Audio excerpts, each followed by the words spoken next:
Bonjour, Aline. Bonjour. Hello, everybody. How you guys doing today? My name is Mel Lagarde, and I am trying to figure this thing out.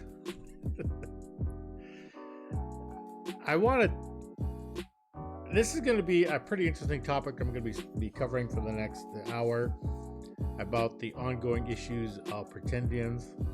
This has been covered before by other podcasters and other people who are in the industry and other professionals. But here locally, we're going to cover just the basics of what's going on with our own city. First of all, let me do my formal introduction. Welcome to Makale Mashkiki Wobble, better known as Blackwater Medicine Podcast. And basically, Blackwater Medicine is the Ojibwe term for, of all things that we all love, coffee. My name is Mel Lagarde, Nadishnikaz, Makwa Inene, Indodem, Makwa Indodem, Indigo. I always get those two mixed up. No, I don't. Just messing around a little bit. Thunder Bay and Long 58 in Dojiba. So,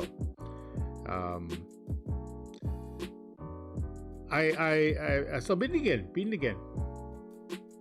Welcome.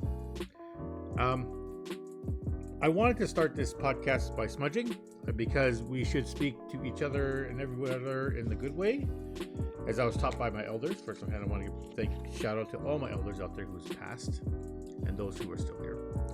They're probably one of the best people I have ever come to for advice about anything and everything. So, a little smudge.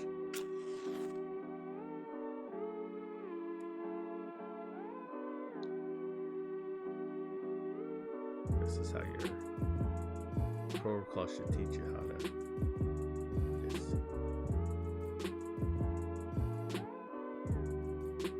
Smudging is part of our protocol for ancestors and so on. So we want to talk, speak in a good way. Let the good vibes happen.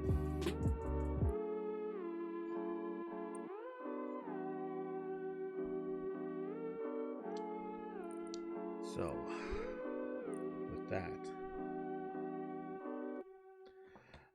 So welcome to today's podcast, episode 2 of Makale Blackwater Medicine Podcast. I'm here to share with you people and individuals and everybody out there in the spirits of the ongoing issue of our Pretendian problems.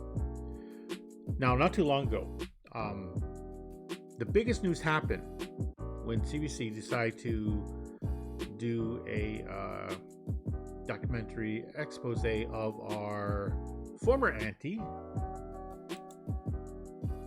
Let's see, former auntie is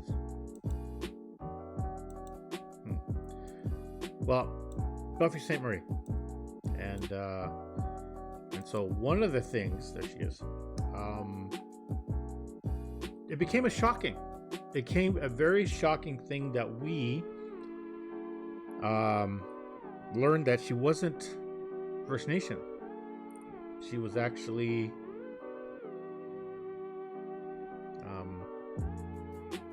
Italian. Now, what I want to talk about basically is every time I do a sharing circle, and this is what I always seem to do, and I always seem to tell people this, is that when you're doing a sharing circle, I always tell people that explore your history, explore your background, and when you do, you basically explore your identity as a person. And so one of the things that I always tell people is that really go out of your way to learn your identity and who and what you're all about. And so that's one of the things I'm always sharing with people in my teachings and stuff like that. Is I always go out there and be proud of who you are, no matter what you are. But today, and I'm going to say this again, over and over again, that it's cool being Indian. It's so cool, isn't it? It's super cool, you know. To look back in our history, there was a time when our people was literally with very little course of identity. I remember my Mashomas and my Gokum would always share stories of them going to town, and they would see other people out there being all white. It was a dirty word being an Indian back then. It was very, very dirty. And this was in the 60s and in the 50s. So people weren't proud of being Anishinaabe back then. They were not. They were classified as something else. And that was a normal thing. That was a very normal thing. What I also seem to understand back then too, and I was little, is that I think we had a lot of ongoing issues with who we are. Really, we did. We had a hard time discovering who and what we're all about as Native people, you know. And so when I look at how we are as First Nation people, we really struggle with this. So today, being Indian, being First Nation, being Inuit, being everything is cool. Is really cool. You know, we got the hand drums, we got songs, we got all this. So we're going to discover a little bit about this. I'm going to talk about a little about this. Now, I grew up with tough elders. I grew up with very hard teachings. I never had soft teachings. Never had the kind of kumbaya things that people have today. I was very, very strict. I was very strict in my upbringing as a Native person myself. And so the realization that you're born brown and you're going to die brown. Basically, that's what it is. And so I knew back then, when I was a kid, that struggle was real. And here, let me give you some examples. Of course, we all went to school. We all had our issues in school. But I had a really cool teacher back then who knew the struggles of Native people. She was really cool. She was telling me, and I love this about her, and I think about her. Mrs. McKenzie, she was a beautiful teacher. She says to me, "Don't ever let the color of your skin stop you." And that was it. I thought, wow. You know, even when I was going for football, that was a struggle because, yeah. And so many people might not realize that even going to school back then was a little bit of a hard thing because, maybe some of you might relate to this, may not. But when I was in high school, the Indian room, they would call it, was a very small little closet. Not closet, it was a very small room. Smaller than my kitchen, really. And they had a couple of couches there, and they had a little resource room, but there was nothing else. Honestly, there was nothing else. There was no programs back then. There was nothing for Native people to give themselves a pride walk in a sense of it. And so when you look back and going to school, it was very, very like going to it's like going to work. Do I have to go to school? Right? But today, you know, you can walk around with your hand drums and your ribbon shirts and your medicine bags and your eagle feathers, and you can have pride in that. You can really have good pride with that. And that's what it was all about. So let's get into this. Let's get into the meat and potatoes, the Pretendians. So when our former famous auntie was exposed as her being not who she was, the Native community in Thunder Bay and other places across Turtle Island had a hard time dealing with the fact that this person, who was a icon of the singing world, wasn't one of us. Had nothing to do with any of us. And so it shocked people. It really did. It really came to a point where a lot of people just was upset by this. I know people out there who worked with her, who had personal one-on-ones with her, and just couldn't believe it. The question is why? You know? And so when I began to look into what is a pretendian is, this is what Wikipedia says. Wikipedia says pretendian, or a pretending of an Indian, quote, is used to be called a person who falsely claims indigenous identity and professes to be a citizen of Native American or Indigenous Canadian tribal nation, or descendant of Native American or Indigenous Canadian ancestry. As practice, being a pretendian is considered an extremely form of cultural misappropriation, especially if the individual then asserts that they can represent or speak for communities from which they are originated, and sometimes referred to as a form of fraud. That's the Wikipedia version of it. So let's do a couple steps back.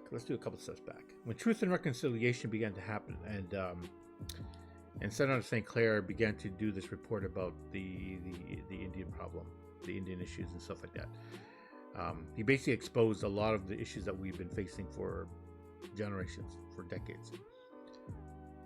And so through that form of quote unquote Holocaust,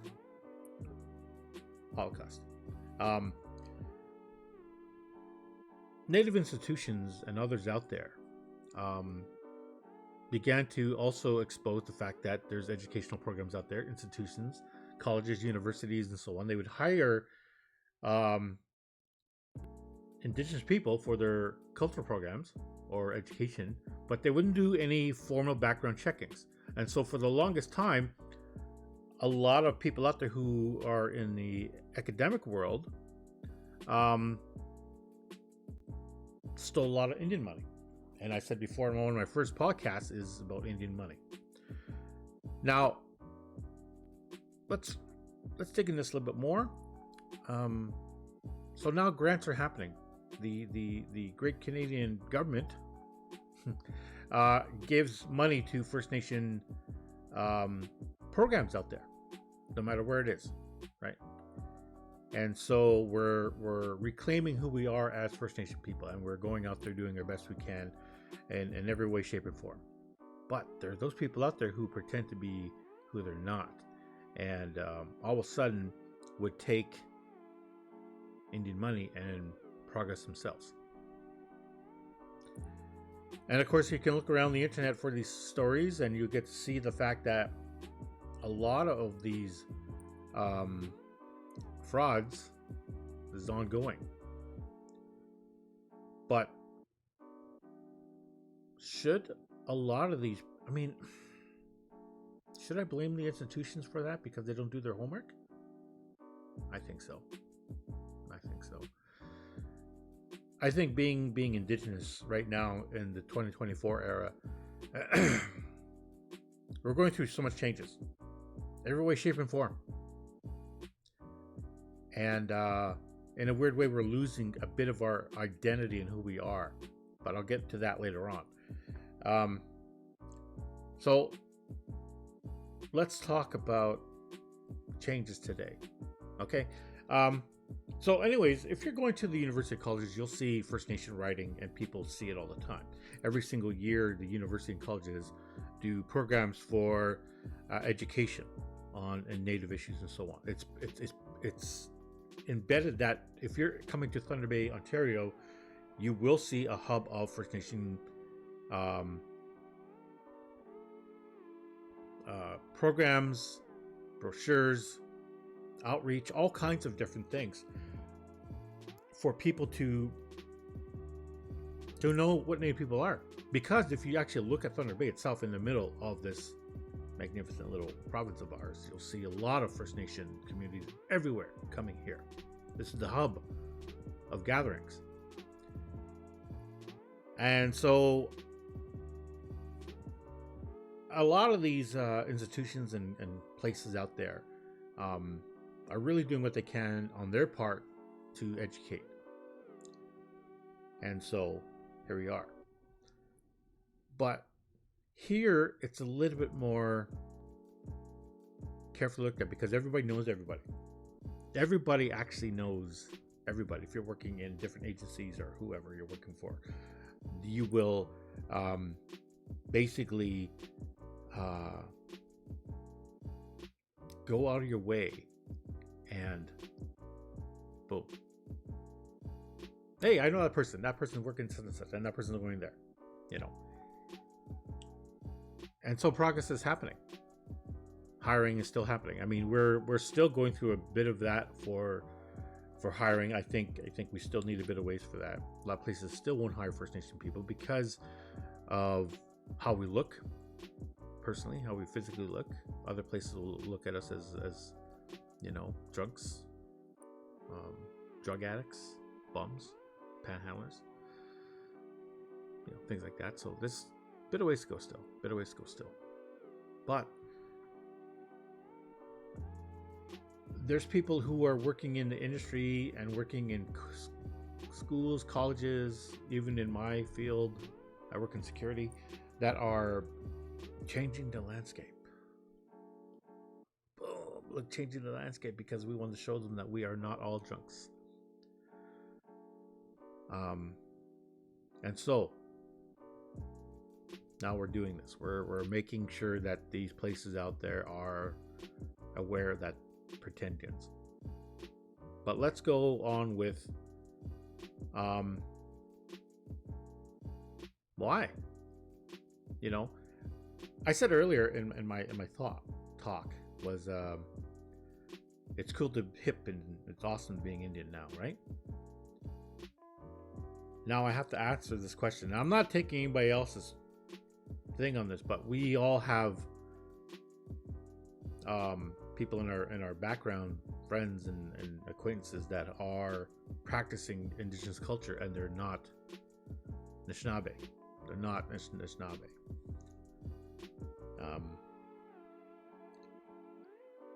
Are they Pretendians?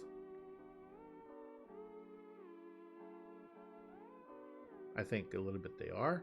I think they have a bit of an identity issue with what they are, maybe. You know, it's a little bit, I'm throwing it out there just for thought process. I just want people to think about that for a minute there, because I think a lot of people who are allies and who are friends out there that really learn respectfully the culture, they know the protocols. But sometimes I think they forget that, I wouldn't say it. I'm not going to say it, but I'm going to say it. Their place, that they're not First Nation people. They can't speak on First Nation issues on our behalf. They cannot speak on certain subjects because, quite honestly, they have no right to say so. I just want you to think about your thoughts for a minute about that one. Not to put out there, because I think some people out there really learned and earned the respects of this, but at the same time, I'm gonna have to say this, and I don't want to say this, but we have to keep brown as brown. I don't want to say that. That's just mean. I don't want to take away someone's healing journey, because I'm not the spiritual police, but at the same time, you know, whenever you're going to gatherings and powwows and stuff like that, protocol is met through these gatherings and so on. Excuse me. That was a tough pill to swallow. That's kind of something I didn't want to talk about, but I had to put it in there because there's quite a bit of them that are in Thunder Bay that are practicing Native culture, but they're not part of who we are. They're not part of the grassroots struggle and so on. but they're our friends and they're allies. They're those who want to learn. I have done naming ceremonies for people who are not Aboriginal, and so when I did these ceremonies, I did it out of the spirits themselves. I mean, I'm one thing I was taught, which I'm really happy for, is learning that every person out there has a name given to him by Gitche Manitou, that has that name that Gitche Manitou will only recognize, not our colonial government name.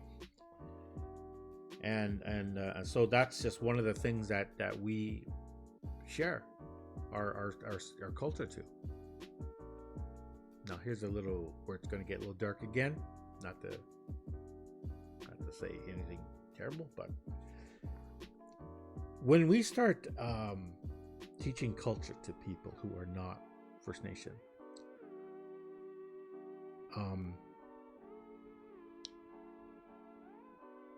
we are in danger of actually being commercialized. What I mean by that basically is that if I'm giving someone a teaching about about smudging, and someone decides to go out there and commercialize it and start selling medicines and start selling all these different things,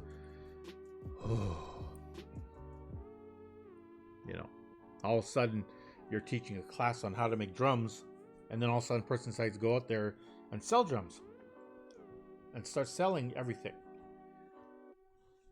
And I'm like thinking to myself, like, oh man. And it's happening. It's really happening everywhere. Commercialization of our cultural ways is the ongoing problem. And I'm seeing it. You look at web pages out there that are out there that are historically making profit off of our medicines, and because they decide to forget who they are, like I said, I always encourage people to explore who they are. I really do. If you're Irish, learn everything about Ireland, things like that. If you're from Sweden, learn everything you can. I think other cultures out there are just as beautiful as ours. So the fact that these pretendians out there, being who we are, isn't just part of universities and colleges.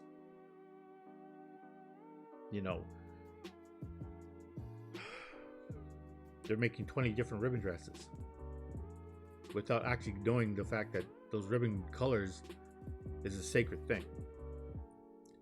That they're, I've heard of incidents where they get a teaching from somewhere, and all of a sudden they're holding sharing circles, and all of a sudden they're selling these cultures.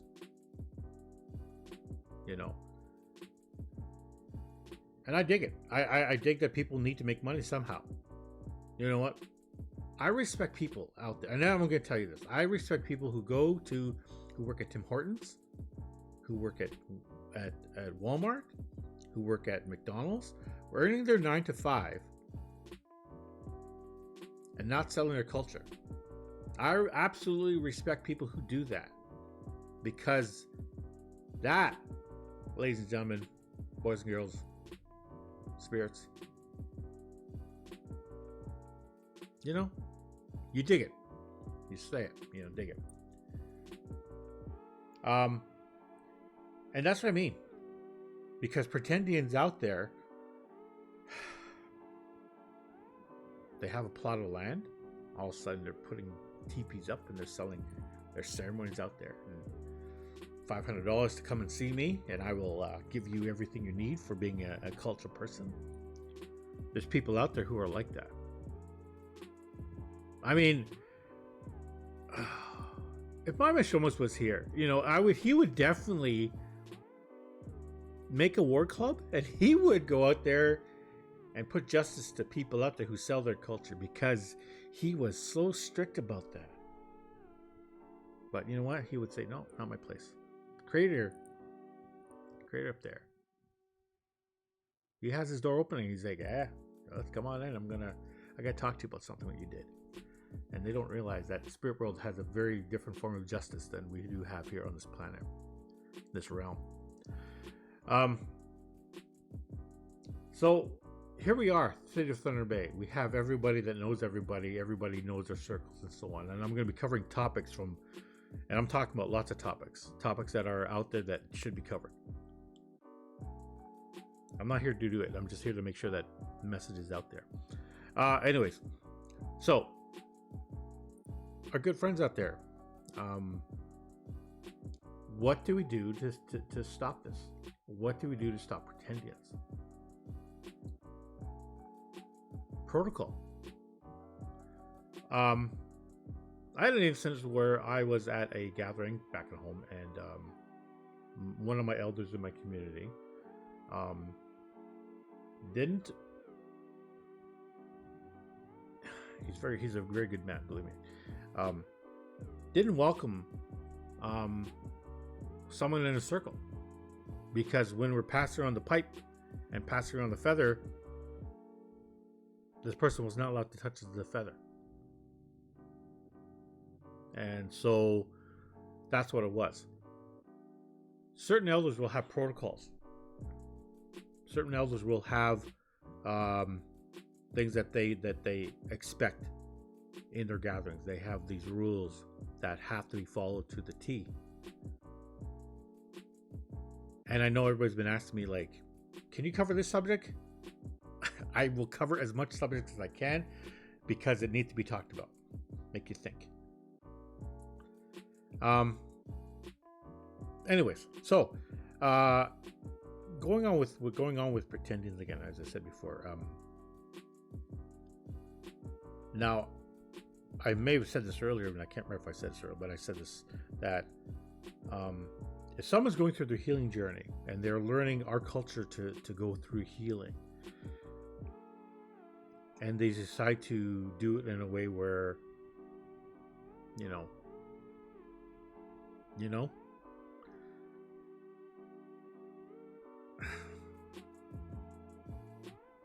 my past elder would say to me, we're not the spiritual police. We're not allowed to put that in there. But then again,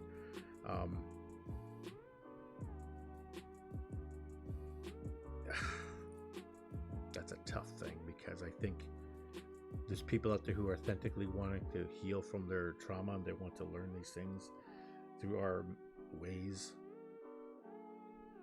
And they really should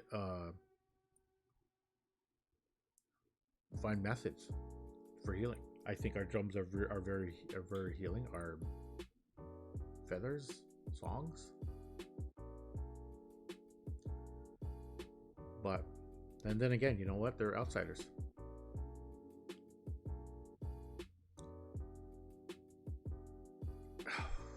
When I think about the people that I've come across, I never look at them as Pretendians. I think of them as people who are trying to learn their journey through healing, no matter what it is, and no matter what the situation is. And healing is a lifetime walk. It's a lifetime of rediscovering who you are. It's a lifetime of walking the path that you're meant to go, the people you're supposed to meet. Oh, that's so good coffee. Blackwater medicine, oh, that's good coffee. Holy jeez. You know how you have that good coffee? Anyways. Yeah, I think with a lot of ways of how we are, we never ever tell someone you're not welcome in the circles. When I was a kid growing up, my grandmother was a way of feeding people, everybody. She has a method of doing this. And so when my grandfather and my mom would go hunting, she'd always tell people, like, come over if you're hungry, wisnet, she would say, come on. Because that's what she was. She was always welcoming people in her circle, in her home, and in her fire, because that's what a legitimate elders are supposed to be, welcoming. And that's how it was. Because she wanted people to be taken care of. And we're supposed to take care of people. We are earth protectors, water carriers, protector of this earth. And we're also meant to help one another. But there's a part of something that who's not First Nations or Aboriginal or Inuit that is a bit of broken in there, and then they would not be who they are.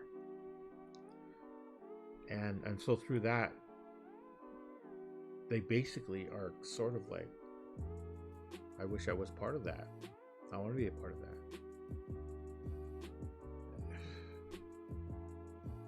Yeah.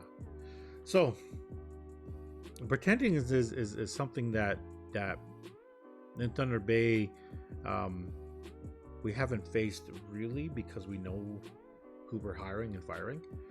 But in bigger cities and universities and colleges out there, you'll see the stories that happening where, that are people out there who are legitimately stealing Native money to profit themselves. Man, it's so crazy how, when you read on the news of how all these institutions and educations out there, they just don't do their homework. Now they're doing their homework. Now they're progressing. Now they're like, okay, we're gonna have to really check you out. If you're gonna hire for this job, I want to make sure you're hiring. I want to make sure you're First Nation first. You know, and we can get fooled so easily.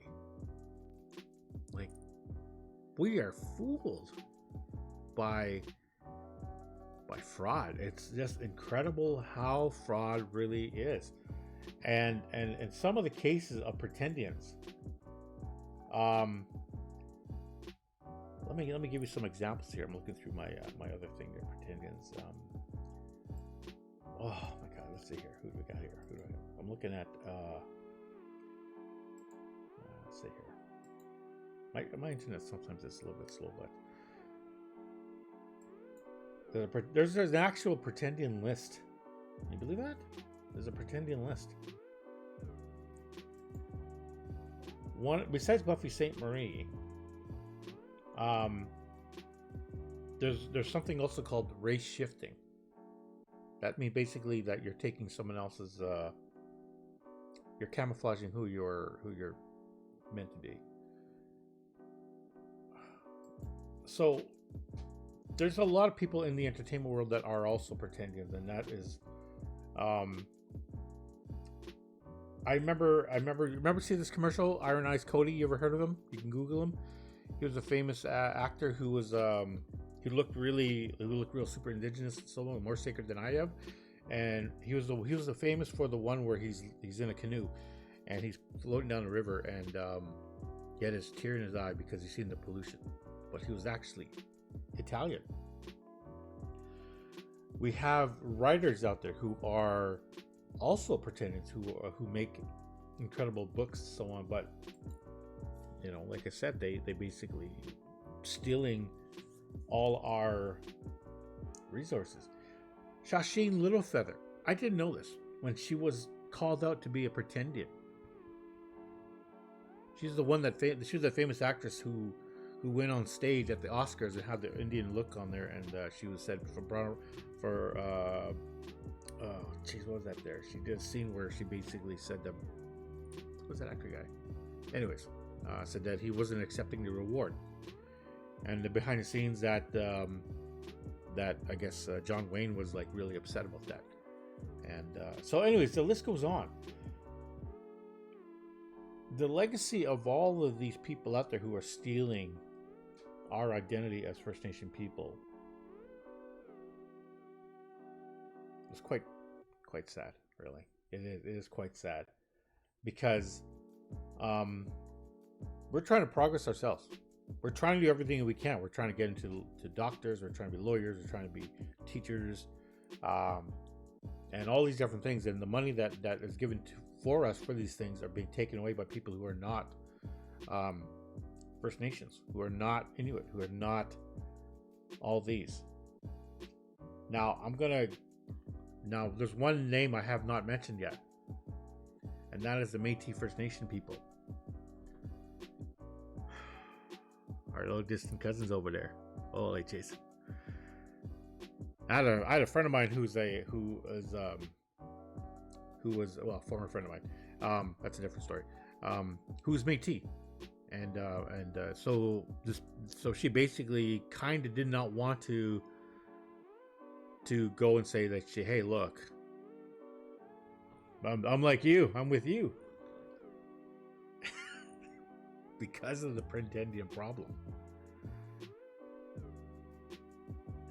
There are those people out there who are legitimate Métis, legitimate. I'm talking about legitimate. Now, Métis Nation has their own form of looking at they can trace their own bloodlines, which is really interesting. I didn't know that, but they can trace these things, and so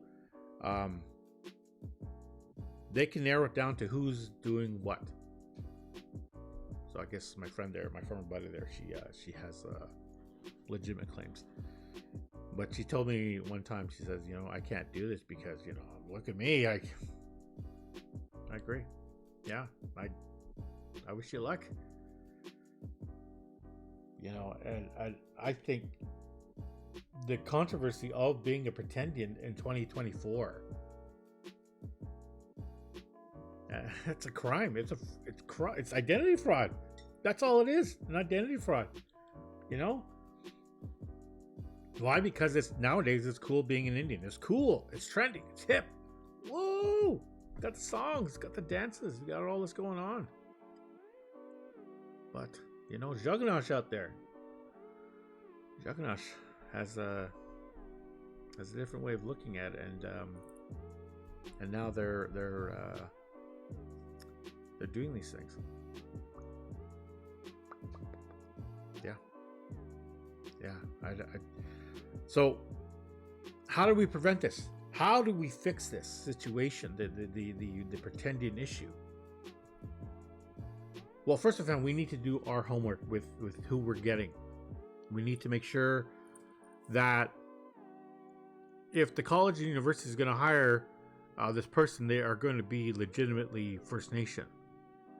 There is a story not too long ago of these two young ladies who took Inuit status, educated themselves, took the money from there, and begot whatever.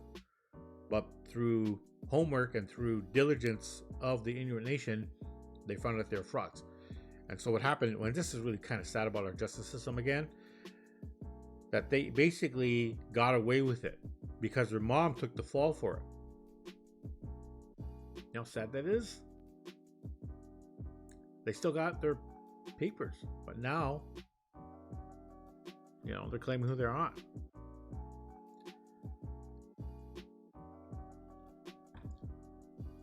We also need to keep records. Yeah, we also need to keep records. I mean, our First Nation communities out there need to keep valid records about who our relations are. That's why sometimes whenever we say, to my relations, we really need to make sure who we are. Like we are out there. I also find a lot of First Nation people out there too, and I'm kind of surprised about this. But lately, there's been a lot of First Nation people claiming to be other nations. Let me give an example. There's if I'm living in more Mohawk territory, all of a sudden I'm thinking I'm Mohawk, but I'm actually Ojibwe. That's why I got represent. No, I'm not Mohawk. I'm not Mohawk. No, I'm Ojibwe. Ojibwe bled through this old body. And so I'm seeing a lot of First Nation people out there who are in different territories claiming to be that part of the region. If they're adopted by the tribe or whatever not, cool. But you're still who you are. Even if you're even if your home reservation is not part of a big thing. We can't be stealing other people's identity as well. We're brown. I'm not saying, this. I just want to say that you are who you are. If you're from a First Nation community and you be proud of it. I'm proud of my community. That's blood right there. That's pure soul. So we can't be doing that. But it's starting to happen. I can see that happening to people out there who are claiming to be other places that are not. Also the fact that if you're learning cultural identity, if you're learning our ways, You also need to know like your protocol for that place. I cannot stress this anymore that we're going to be basically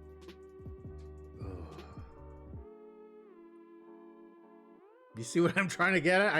I can't spit it out because it's so frustrating for me. You know, I got a lot of friends out there from First Nation who are light colored, but they got that status card. A lot of light colored native out there, you know, and they're always telling me these stories. They're like, you know, I'm always considered being white. And I can fit in that world, but at the same time, I know I'm not.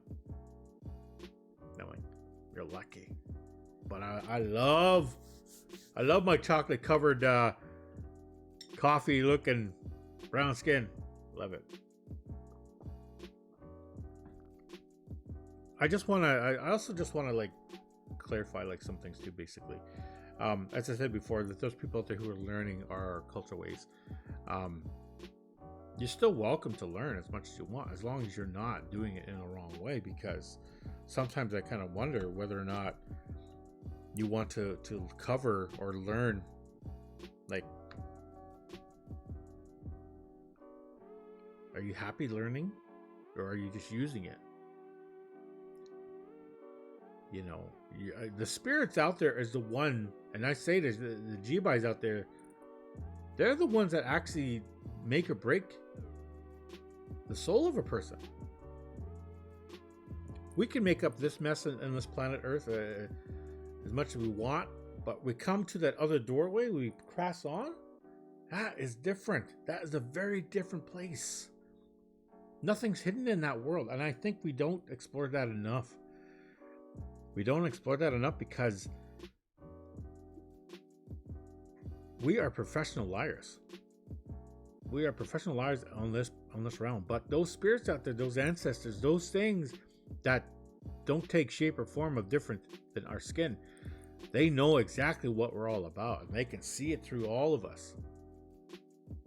And that's the real deal. You know, and I think about that constantly. I think about that because that's where we're going after this is done. This whole thing here, it's going to be done with, and boom, over. Then it's a whole different reality, different truth, real truth. Truth you cannot run from. You can't buy it.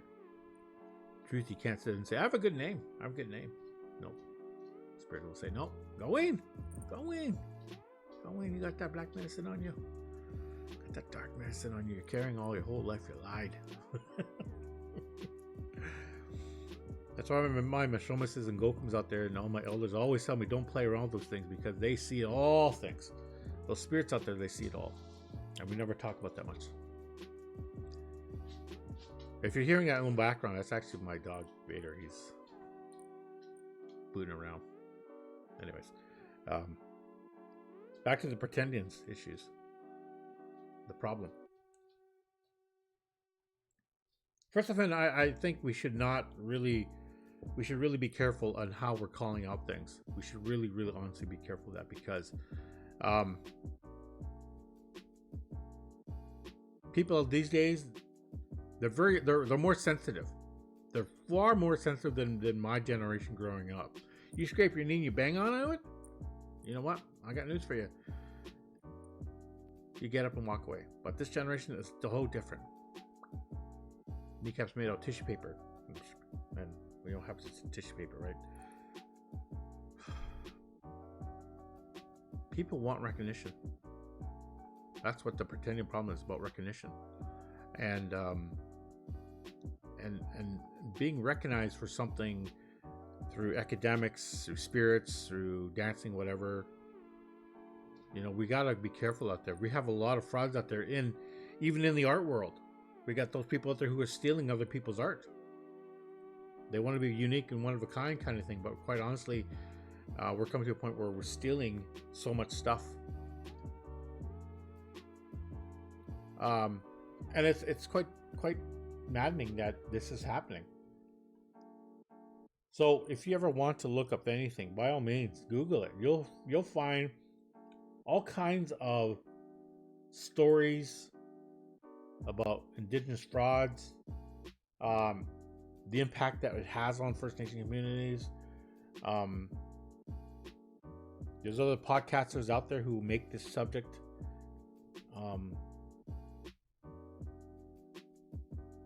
Joseph Boyle, Michelle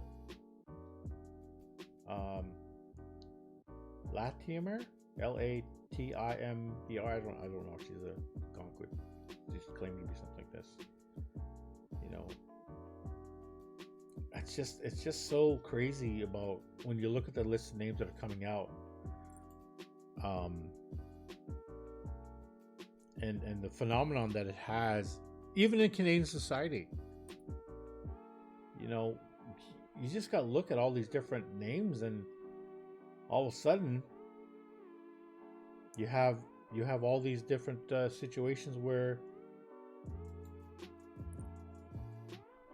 people getting hurt.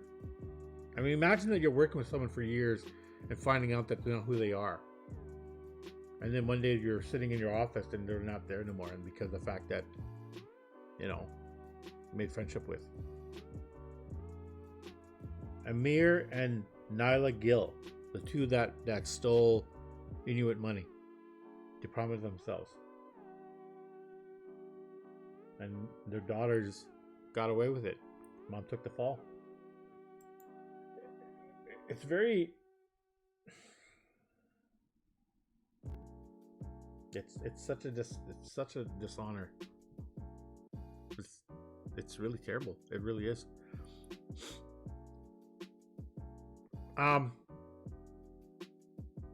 But for Thunder Bay itself, we know who we are. We're pretty not big city problem. We're city problem, but not biggie city problem, because the non-Aboriginal people are working with people who are First Nation, and they are very aware of who they're hiring and firing up. And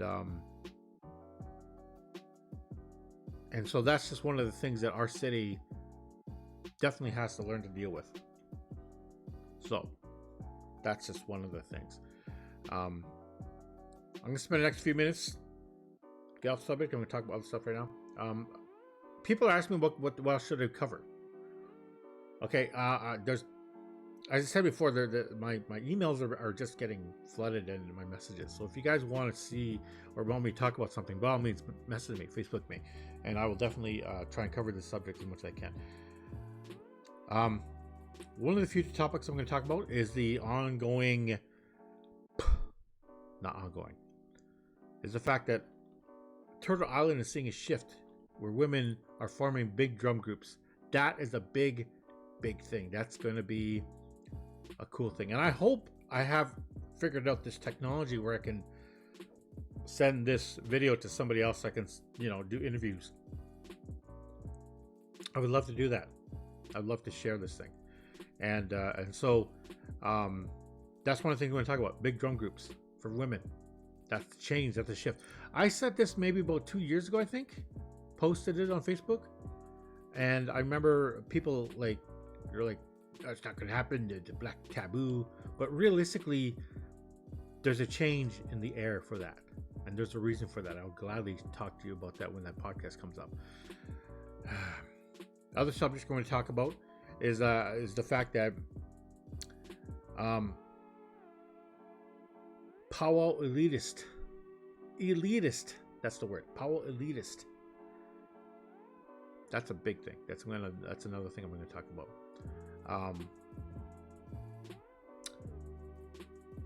Also the fact that, are we losing our spirit to commercialization?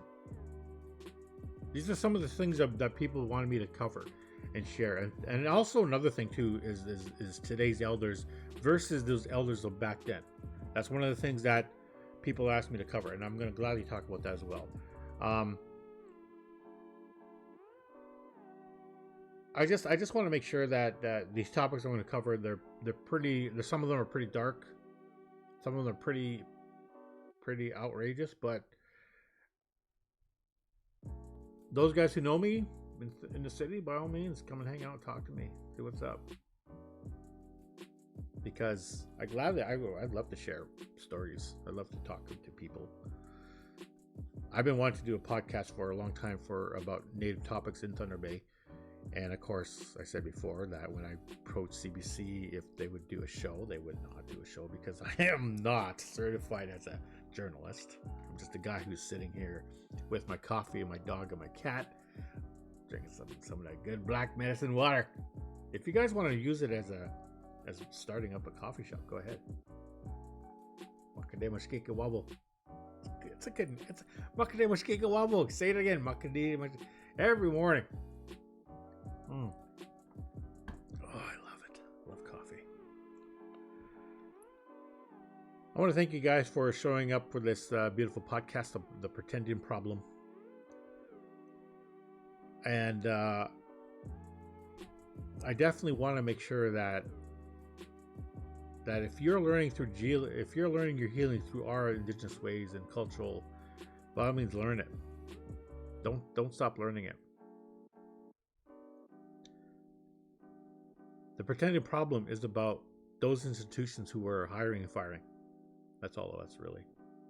You know, I don't want to take away your healings. I don't want to take any of this thing here. Again, thank you guys for listening in for this last little bit. I appreciate your time. Please grow my channel on Twitch and on Facebook. Unfortunately, of course, my other Facebook page is not recognized yet, which is funny because I want it to be recognized. And it's not, because I can't post the videos on there yet, which is dumb. I was trying to do all the with TikTok too, but TikTok is a whole different level of things that I'm still working through because they have their own method of posting, which is sad because I need a stream key for that. There's all those stuff I gotta do. There's lots of stuff I gotta figure out how to do this because I would love to do interviews with people, and I will get that done when I can. This is happening every Saturday. Makadee Mashkika Wobble, Blackwater Medicine Podcast, on this beautiful day of March 23rd, 2024. Bamape!